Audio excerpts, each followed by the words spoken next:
Hello बच्चों, आज हम पढ़ेंगे क्लास 11th आरोह पद्य भाग में पाठ 2 मेरे तो गिरधर गोपाल और पग घुंघरू बांध मीरा नाची। इसकी लेखिका हैं मीरा जी। देखिए, मीरा जी का जन्म सन 1498 कुड़की गांव मारवाड़ रियासत में हुआ था। इनकी प्रमुख रचनाएं मीरा पदावली और नरसी जीरो मोहेरो। इनकी मृत्यु सन 1546 में हुई थी। मीरा सगुण धारा की महत्वपूर्ण भक्त कवित्री थीं। कृष्ण की उपासिका होने के कारण उनकी कविता में सगुण भक्ति मुख्य रूप से मौजूद है, लेकिन निर्गुण भक्ति का प्रभाव भी मिलता है। संत कवि रैदास इनके गुरु माने जाते हैं। बचपन से ही इनके मन में कृष्ण भक्ति की भावना जन्म ले चुकी थी, इसलिए वे कृष्ण को ही अपना आराध्य और पति मानती रहीं। अन्य भक्तकालीन कवियों की तरह मीरा ने भी देश में दूर दूर तक यात्राएं की।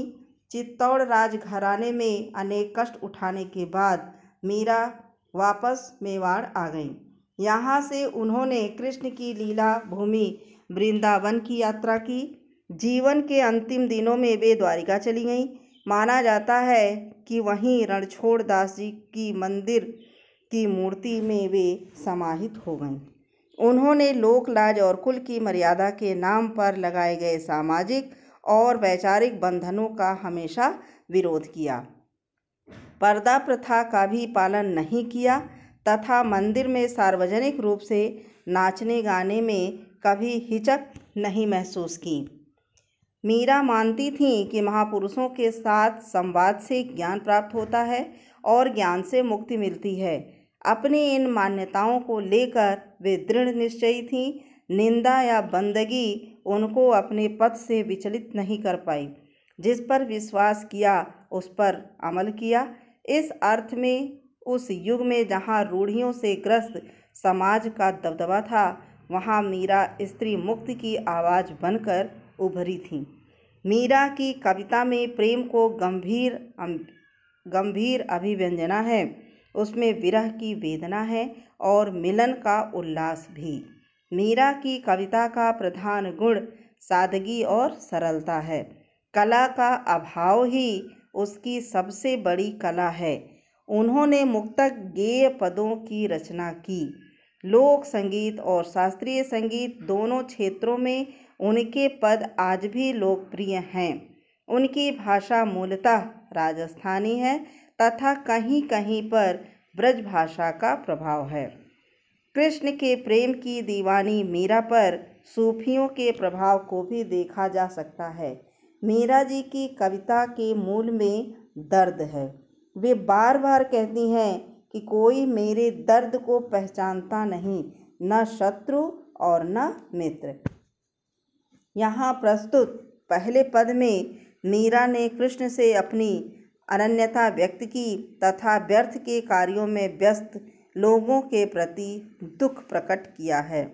दूसरे पद में प्रेम रस में डूबी हुई मीरा सभी रीत रिवाजों और बंधनों से मुक्त होने पर गिरधर के स्नेह के कारण अमर होने की बात कर रही हैं। दोनों पद नरोत्तम दास स्वामी द्वारा संपादित मीरा मुक्तावली से लिए गए हैं।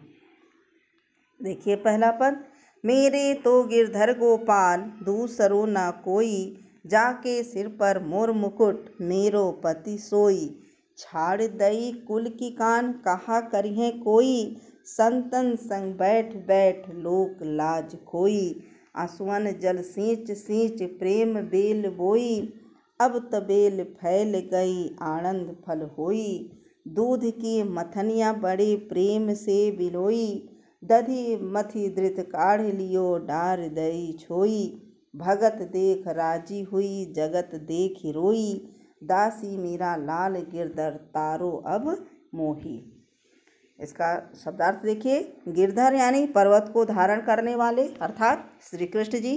गोपाल यानी गाय पालने वाले अर्थात श्री कृष्ण जी। मोर मुकुट, मोर के पंखों का बना हुआ मुकुट। सोई माने वही, जाके माने जिसके, छाड़ दई माने छोड़ दी, कुल की कान यानी परिवार की मर्यादा, करिहें माने करेगा, कहा माने क्या, ढिंग माने पास, लोक लाज माने समाज की मर्यादा, आंसुअन माने आंसू, सींच यानी सींच करके, मथनिया यानी मथानी, बिलोई यानी मथी, दधी माने दही, धृत माने घी, काढ़ लियो माने निकाल लियो, डार दई मतलब डाल दी, जगत माने संसार, तारो मतलब उद्धार करो, छोही माने छाछ, सारहीन अंश, मोहि माने मुझे। इसकी व्याख्या देखिए। मीराबाई कहती हैं कि मेरे तो गिरधर गोपाल अर्थात श्री कृष्ण ही सब कुछ है, दूसरों से मेरा कोई संपर्क संबंध नहीं है। जिसके सिर पर मोर मुकुट है, जिन्होंने अपने सिर पर मोर मुकुट धारण किया है, वही मेरे पति हैं। उनके लिए मैंने परिवार की मर्यादा भी छोड़ दी है। अब मेरा कोई क्या कर सकता है, अर्थात मुझे किसी की कोई परवाह नहीं है। मैं संतों के साथ बैठकर ज्ञान प्राप्त करती हूँ और इस प्रकार लोक लाज भी खो दी है। मैंने अपने आंसुओं के जल से सींच करके प्रेम रूपी बेल को बोया है। अब यह बेल फैल गई है और अब इसमें आनंद रूपी फल लगने लगे हैं। वे कहती हैं कि मैंने कृष्ण के प्रेम रूप दूध को भक्ति रूपी मथानी से बड़े प्रेम से बिलोया है। मैंने दही से सार तत्व अर्थात घी को निकाल लिया है और छाछ रूपी सारहीन अंशों को छोड़ दिया है। वे प्रभु के भक्ति को देखकर बहुत प्रसन्न होती हैं। संसार के लोगों को मोह माया में लिप्त देखकर वह दुखी होती हैं, वह रोती हैं। वे स्वयं को गिरधर की दासी बताती हैं और अपने उद्धार के लिए श्री कृष्ण से प्रार्थना करती हैं। इसमें विशेषताएं देखिए क्या हैं। मीरा कृष्ण प्रेम के लिए परिवार व समाज की परवाह नहीं करती हैं। मीरा की कृष्ण के प्रति अनन्यता व समर्पण का भाव व्यक्त हुआ है। अनुप्रास अलंकार की छटा है। बैठ बैठ और सींच सींच में पुनरुक्ति प्रकाश अलंकार है। माधुर्य गुण है। राजस्थानी मिश्रित ब्रज भाषा का सुंदर रूप है। मोर मुकुट और प्रेम बेल तथा आनंद फल में रूपक अलंकार है। संगीतात्मकता व गेयता है। आगे देखिए दूसरा पैराग्राफ।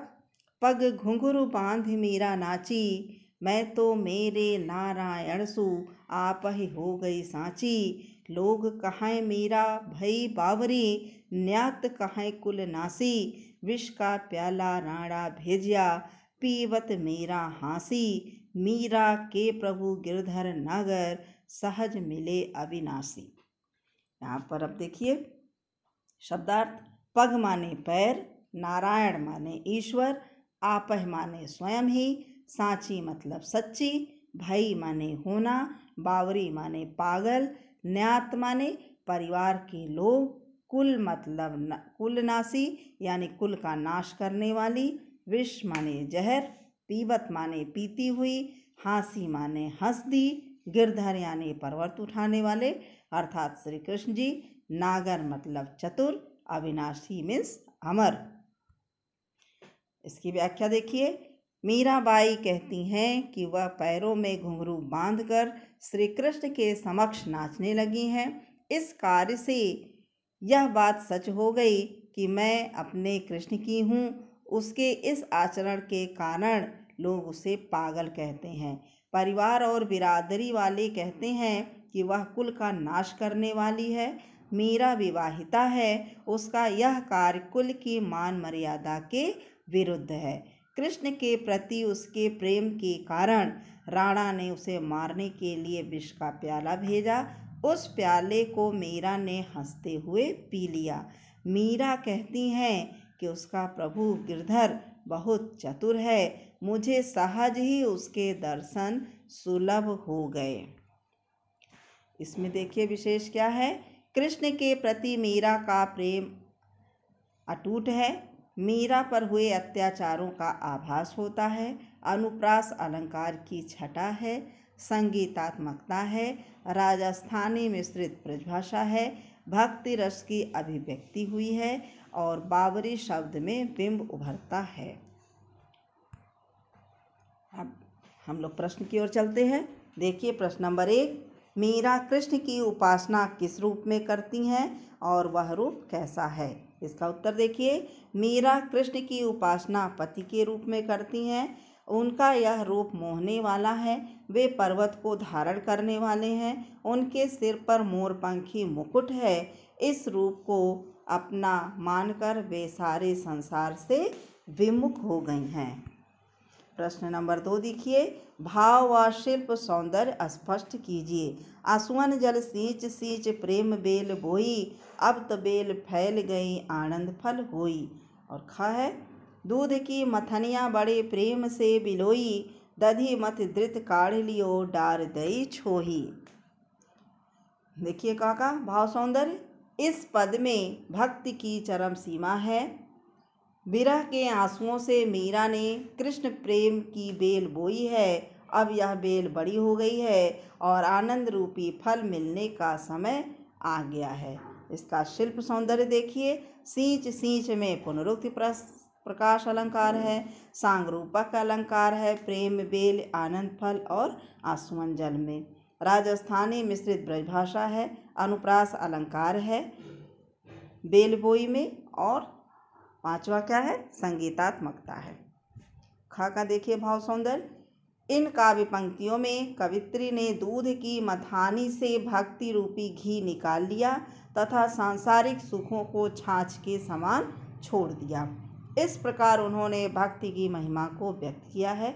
शिल्प सौंदर्य देखिए, अनियोक्ति अलंकार है और राजस्थानी मिश्रित ब्रजभाषा है, प्रतीकात्मकता है, घी भक्ति तथा छाछ सांसारिकता का प्रतीक है, दधि धृत आदि तत्सम शब्द का प्रयोग किया गया है, संगीतात्मकता है और गीयता है। प्रश्न नंबर 3 देखिए, लोग मीरा को बावरी क्यों कहते हैं?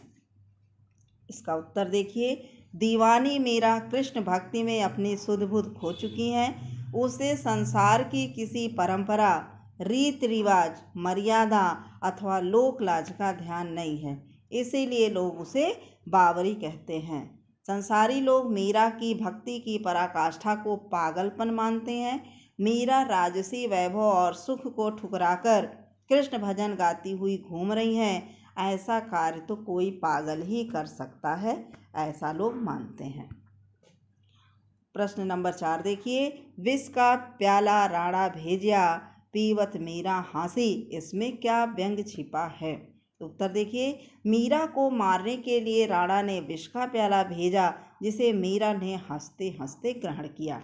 कृष्ण भक्ति के कारण उनका कुछ भी नुकसान नहीं हुआ। इस तरह यह व्यंग करता है कि प्रभु भक्ति करने वालों का विरोधी कुछ नहीं बिगाड़ सकते। प्रश्न नंबर 5 देखिए, मीरा जगत को देखकर रोती क्यों है? उत्तर देखिए, संसार के सभी लोग संसारी माया जाल में फंसकर ईश्वर से दूर हो गए हैं। उनका सारा जीवन व्यर्थ जा रहा है। इस सारहीन जीवन शैली को देखकर मीरा को कष्ट हो रहा है और उनको रोना आ रहा है। लोग दुर्लभ मानव जन्म को ईश्वर भक्ति में नहीं लगाते, इसीलिए संसार की दुर्दशा पर मीरा को रोना आ रहा है। धन्यवाद।